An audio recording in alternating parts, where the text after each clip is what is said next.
Hi, it's Elizabeth. The book that I have done is called Eat Right for Your Blood Type by Dr. Peter Diadamo. He is a naturopathic physician. He's actually the son of a naturopathic physician, too. He's a second generation. And his father is actually the one who got him into learning about the blood typing. And he just continued with his research and took it a step further. He seems like a certified genius on the subject. This book is really, really intense, and there's a lot of science involved, a lot of research, and a lot of background. So, a little bit more about him. I just found this out recently. I wish I knew sooner than I could have talked to him, but he founded the Center of Generative, let's see, what was it? I'm sorry. The Center of Excellence in Generative Medicine at the University of Bridgeport. And he's actually a professor in the naturopathic doctor program currently. So that's pretty cool. And his book is very unique in the sense that it's not like a typical diet book like some of the other books that I'm seeing videos on. So it's not like, this is what people should eat. This is the amount of protein, this is the amount of carbs, things like that. It talks a lot about genetics and how blood typing has to do with genetics, and it talks a lot about illness and curing yourself of various illnesses, whether they be chronic or acute. Um, so, a little bit about the way the book is laid out. The very first part is all anthropology. So, it talks about how, you know, when mankind first came about, pretty much everyone was type O. Back when most people, lived in Africa, and it was a very hunter-gatherer uh, type of society, type of way of eating. Pretty much everyone was type O. And then as people moved around, the earth, and they were different climates, and they got adjusted to different types of diets, then other blood types started coming about. So the next one that came up, they said, was type A, and that was more found in Europe. And it was found that type A was more resistant to certain illnesses like the Black Plague. So therefore, type A survived, whereas some of the other ones did not. And then when humans got more into Asia, especially the mountainous areas like in Tibet, where it's really rocky and very cold, the climate was pretty harsh, and type B survived better than the others. And then type AB is fairly recent, within the last 5 to 10,000 years, they said, and only about 5% of the population is AB. And he talks a lot about, how the different blood types work in the environment.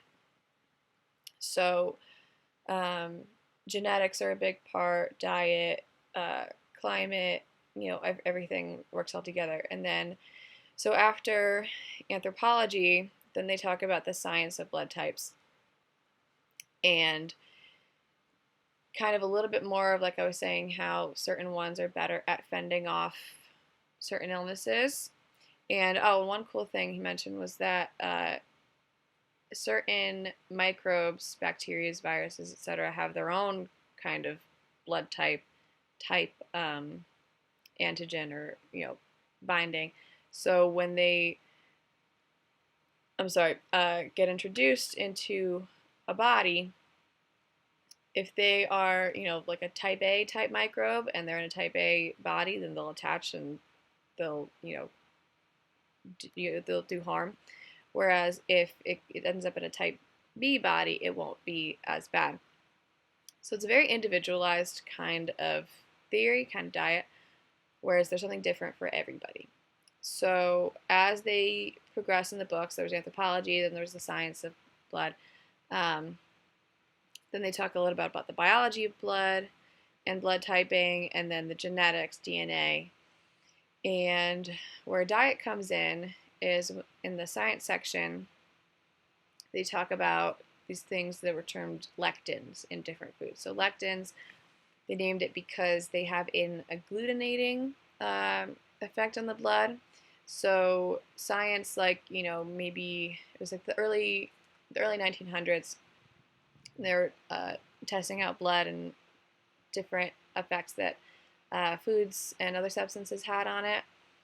And if you took a drop of blood, and one of the first things they added was lima beans. They had like an extract of lima beans on group A slide of blood and a group B slide of blood. And when they dropped it on the group A slide, the blood started to agglutinate. It would clump up, and it had a bad reaction to it. Whereas when they dropped it on group B, nothing happened.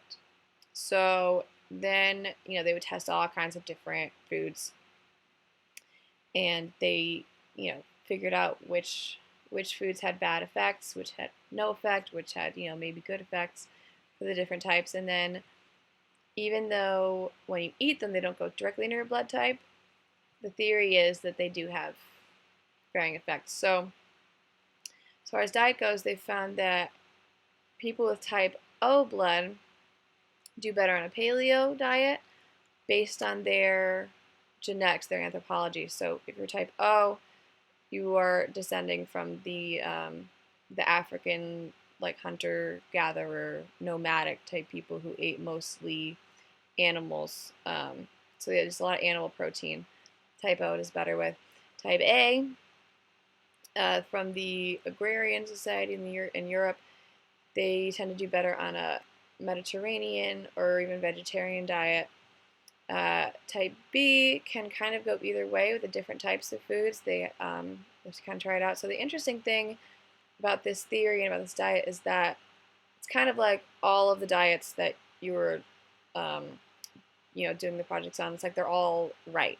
Like, Mediterranean diet is definitely right for some people. Paleo is excellent for others. And I kind of have agreed with this type of theory for a long time, in that I don't think there's one perfect way of eating for everyone. Everyone is a little bit different in their genetics and in their background. So with this diet, it's also sort of like an elimination diet in a way, because you kind of see what makes you feel better, what makes you feel worse. So Dr. DeMott was saying that if you are healthy, a healthy person with a good immune system, pretty much no matter what they eat, as long as they're not allergic, they're going to be okay. Like, their body is going to adapt. They're going to handle it, just like when humans went from a hunter-gatherer to more agrarian type of society. The body adapted to that different lifestyle, that different type of food. So he said in the critic, as far as the critics say about it, if it doesn't work, he said most of those people were well. So when you're well, you can pretty much eat whatever and you'll be okay.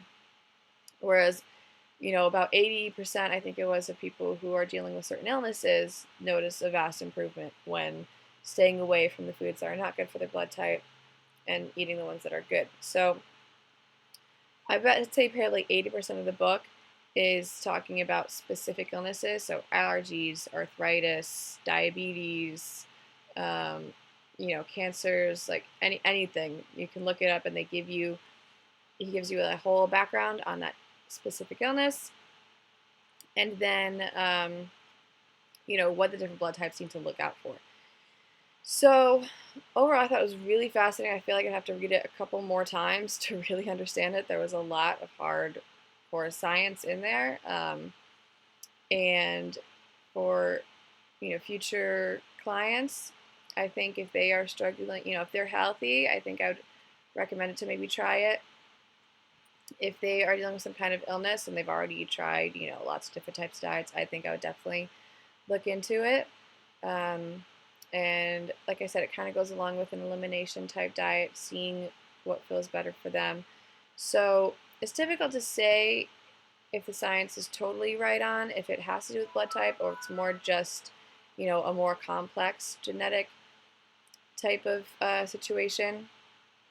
But I think there is some credence to it, and I would give it a shot. So good luck this week. I've been enjoying watching all your videos, and thanks.